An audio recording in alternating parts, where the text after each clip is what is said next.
ставот околу изборите го има искажено и господинот Ахмети, како и секој од нас на различни дебати, во различни изјави, дека изборите не се решение. Решение се Македонија да стане членка на Европската унија и НАТО, што е можно поскоро, и тоа започнувајќи веќе од исцрпување на дебатата во собранието по повод иницијативата за промена на уставот поднесена од страна на владата на Република Македонија.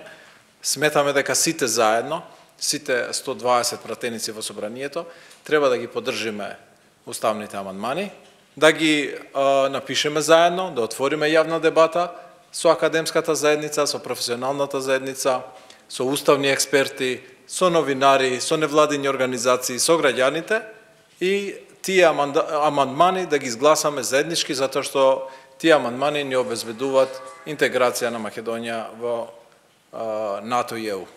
Очекувате ли двотретинско мнозинство? Какви се шансите за гласање и дали можеме да очекуваме евентуално гласање, пак тоа би се одложило за друга неделя? Ние сме изјавиле и претходно дека сите 120 пратеници во собранието на Република Македонија ветиле дека ќе интегрираат земјата во НАТО и Европската унија и ветиле дека ќе го решат спорот со Грција, како и спорот со Република Бугарија, за да го откочат патот на Македонија кон Брисел. И еве им шанса да го реализира тоа свое ветување, затоа сме убедени дека сите 120 пратеници ќе рефлектираат позитивно и ќе дадат свој глас за Евроатлантска Република Македонија.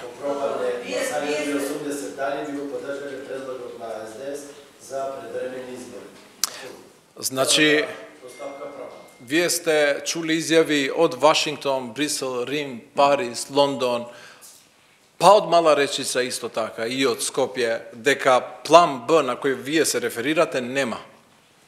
Има само план А тоа е Евроатлантска Република Македонија, интегрирана, полноправна членка со целиот западен демократски свет. Затоа се фокусираме целосно на план А и успех на амандманската расправа во собранието на Република Македонија. Убедени сме, правиме напори интензивни, сме правиле сиве овие недели, продолжуваат и денес, и утре, и се до постигнување на конечен успех. Ние не се откажуваме од нашиот сон за интеграција на Македонија во НАТО и ЕУ.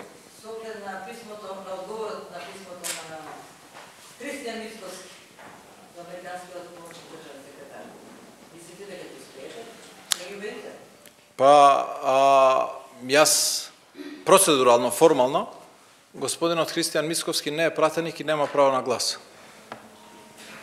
Имаше и сообщение на пратеничката група дека нема да подржат уставни.